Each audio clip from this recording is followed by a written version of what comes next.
Devenir chercheur indépendant, on en parle souvent comme si c'était une promotion, comme si c'était un titre, comme si c'était un nouveau statut, des nouveaux bureaux. Mais personne ne te parle réellement des conversations. Ces conversations difficiles, parfois inconfortables à avoir. Et que lorsque tu n'as pas ces conversations, elles bloquent ta carrière et elles te bloquent également.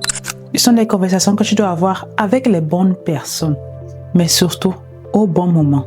Dans cette vidéo, je te parle des 4 conversations que j'ai eu à avoir pour transitionner à chercheuse indépendante et pourquoi elles sont essentielles pour ta progression.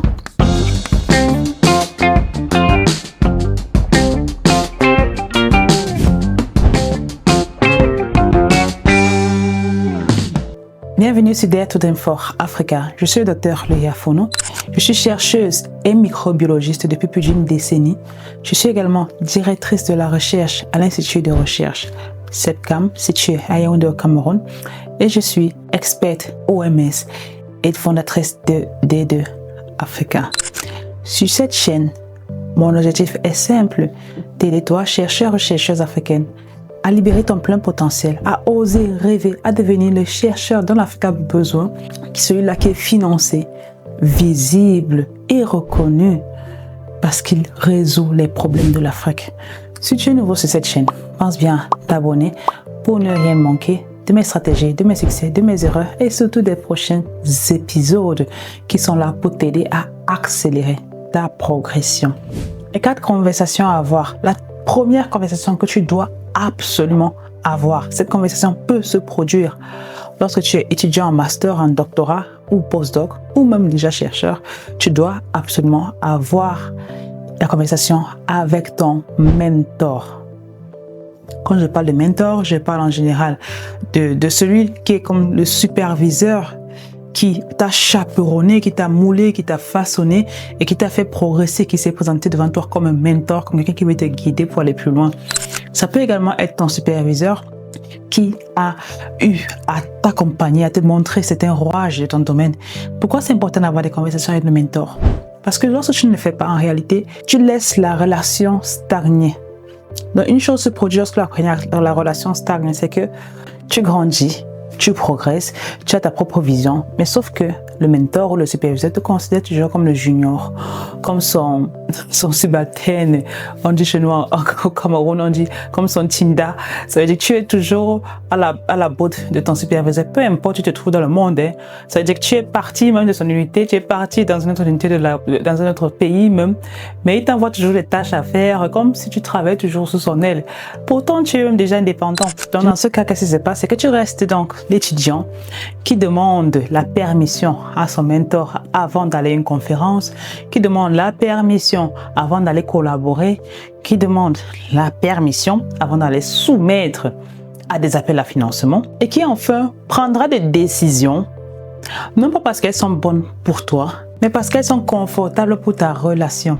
Et dans la conversation avec ton mentor, doit dire une chose: je te respecte, je t'admire, je te suis reconnaissant pour tout ce que tu as fait pour moi. Et maintenant, j'ai besoin de construire également mon univers. J'ai besoin de me construire. Tu ne vas pas la faire de manière anodine, ça prend du temps. Parfois, dans certains cas, ça peut arriver parce qu'il y a des mentors qui parfois sont sensibles à la séparation. Ils n'ont pas encore travaillé la séparation avec le mentee. Ça peut arriver que ça brûle un peu, mais ça n'empêche que tu dois toujours avoir le respect que tu dois avoir pour ton mentor et que tu saches le faire de la bonne manière.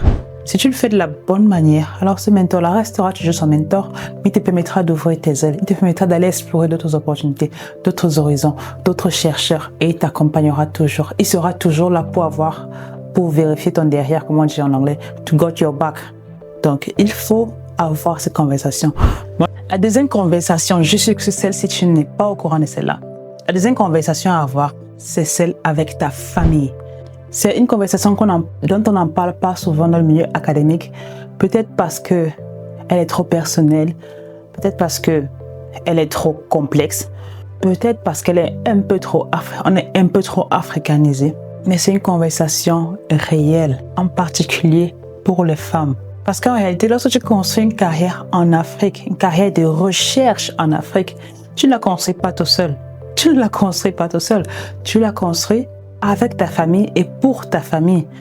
Dans le cas d'une femme, on sait que la femme doit en général prendre soin de ses proches, de ses enfants, de son mari. Ça fait que même si elle a des envies de carrière, elle a cette contrainte, elle a ce préjudice, cette épée de Damoclès qui est sur sa tête qui lui dit « Non, tu dois prendre soin des enfants, de ton mari, de ta famille. Tu ne peux pas voyager, tu ne peux pas aller en conférence, tu ne peux pas aller faire des projets parce qu'ils vont te prendre trop de temps, tu ne peux pas rentrer très tard. » C'est une réalité de la famille africaine qu'il faudrait accepter. Et aussi, il faudrait savoir que, surtout si tu es une femme, il n'y a rien que tu puisses construire sans la famille autour de toi. La plupart des femmes successful ou qui ont accompli de grandes choses en sciences le sont parce qu'elles ont un support, ce qu'on appelle un support system. Ça veut dire elles ont des proches, le mari qui les soutiennent, elles ont leurs parents qui les soutiennent, elles ont des gens qui les aident à prendre soin des enfants de leur maison pour pouvoir se développer. Parallèlement, les hommes qui réussissent beaucoup ont aussi des femmes qui les soutiennent, ils ont aussi des proches qui les comprennent parce qu'un père va partir, va laisser ses enfants pendant 2 mois, 3 mois, 5 mois, 6 mois, même plus. S'il n'y a pas une femme pour gérer ses enfants, pour les éduquer de la bonne manière, il ne pourra pas forcément être stable. Moi, je le dis partout que ce que je suis aujourd'hui, c'est grâce à ma famille, à mes parents qui m'ont encouragé, à mon mari qui m'a écouté, qui m'a épaulé, qui m'a soutenu, à mes enfants qui me comprennent, à mes proches qui m'aident à garder les enfants, qui m'aident à faire des choses que je ne suis pas capable de faire parce que je ne suis pas forcément présente. Mais si tu n'as pas eu ces conversations de d'où tu veux partir avec tes proches, et c'est d'ailleurs ce que je dis à toutes les femmes en sciences que je rencontre, si ton mari ne te soutient pas, si tes parents ne te soutiennent pas, tu auras beaucoup de mal à atteindre le plus haut niveau. Donc oui, il faut avoir des conversations avec la famille, il faut revenir à la source et dire, voilà, voici ce que j'ai envie de faire de ma vie. Ça prend du temps, ça te prendra peut-être du temps de leur expliquer ce que tu attends d'eux, mais également ce qu'ils doivent attendre de toi. Mais lorsque tu le fais bien, en général, ça te donne beaucoup plus de confiance dans ta carrière, dans ta vie. Ça te donne le courage aussi de continuer à aller plus haut et plus loin. La troisième conversation, c'est celle avec ton institution. Tu dois absolument savoir ce qu'ils te doivent et ce que tu leur dois. La plupart des chercheurs n'ont jamais cette conversation. Ils se disent qu'on va les promouvoir, on va les nommer, on va les faire ci et ça. Tout le monde voit leurs efforts. Mais en réalité, tu es toi seul à voir tes efforts. Bien sûr, ils ont la possibilité de le voir. Mais si tu ne vas pas dire à ton patron, chef, qu'est-ce que tu attends de moi concrètement? Quels sont les efforts que je dois fournir pour pouvoir atteindre tel niveau, pour pouvoir devenir telle personne, pour pouvoir avoir cette position? Tu vas faire beaucoup d'efforts en pensant qu'on voit tes efforts, en pensant que tes efforts sont les efforts à implémenter. Pourtant, ce n'est même pas le tiers ou le centuple de ce qu'on attendrait de toi. Alors, ose avoir la conversation avec tes responsables, avec tes dirigeants, avec tes supérieurs, pour qu'ils t'orientent vers ce qu'ils attendent de toi. Et que toi, tu les guides vers ce que toi, tu attends d'eux. Ce sont des conversations peut-être, je ne sais pas si elles sont tabous. Je ne sais pas si les gens ont peur de dire, si je pars demander ce genre de choses, ou des avantages, ou des primes, ou un salaire plus grand, peut-être on va me renvoyer, peut-être je vais perdre mon travail, je ne sais pas. Mais je veux dire que si tu ne sais pas, si tu n'as pas demandé, si tu n'as pas essayé, alors ce qui est sûr, c'est déjà un non. Et tu te retrouves épuisé, malheureux, dans une profession, dans un poste qui ne te convient pas. La quatrième et dernière conversation, c'est tellement la plus difficile. C'est celle que tu dois avoir avec toi-même. Et le but de ces conversations est très simple. Répondre à la question, quel chercheur suis-je en train de devenir? Ou quel chercheur ai-je envie de devenir? Pas le chercheur que les autres attendent que je devienne. Pas le chercheur que mon mentor est ou était ou veut que je devienne. Pas le chercheur dont mon institution a besoin. Mais bel et bien le type de chercheur que je choisis de devenir. Celui-là qui me permettra de libérer mon plein potentiel. Celui-là qui me permettra de créer, d'innover, de transformer, de laisser un monde meilleur, de laisser une empreinte indélébile sur l'humanité. Pourquoi cette question est importante? Parce que si tu ne réponds pas à cette question, plein d'autres personnes vont y répondre à ta place. Ça veut dire que le bailleur de fonds va répondre pour toi, les examinateurs vont répondre pour toi, tes mentors, ton institution, tout le monde va y répondre pour toi, même ta famille va répondre pour toi, sauf toi-même. Ça veut dire qu'à la fin, tu ne seras pas équilibré. Et tu ne peux pas servir les gens, tu ne peux pas produire de la valeur si tu n'es pas équilibré en toi-même. Donc, tu dois absolument répondre à ces questions. Quel chercheur est-ce que je choisis de devenir aujourd'hui? Moi, j'ai répondu à cette question et tous les jours, ou alors pratiquement tous les mois, tous les 3 mois, je me repose cette question. Quelle chercheuse est-ce que je suis en train de devenir? Est-ce que je suis toujours sur la voie de cette chercheuse-là? Si je ne réponds pas à cette question, au jour le jour, ou cette année, l'année prochaine, tu peux te retrouver dans 10 ans. Hein? Tu peux te retrouver dans 10 ans, tu n'as pas fait de progrès. Tu es au même endroit. Ou toi-même, tu te sens vide. Tu te sens réellement vide, déconnecté du monde parce que tu fais la même tâche de manière automatique, mais tu ne progresses pas. Alors, réponds à cette question en silence. Quel chercheur je choisis de devenir aujourd'hui? Quelle trace est-ce que je vais laisser sur l'humanité, en particulier dans ta communauté? Ça ne doit pas être lié à tes limitations, à ton mindset limitant. Non, c'est d'être lié à comment est-ce que tu conçois le monde de demain. Quel monde tu veux laisser à tes enfants, à tes petits-enfants. Il y a 4 conversations à avoir pour devenir un chercheur indépendant, pour transitionner complètement chercheur indépendant. Celle avec ton mentor, celle avec ta famille, celle avec ton institution et celle avec toi-même. Aucune de ces conversations n'est facile, mais toutes sont nécessaires, toutes sont importantes.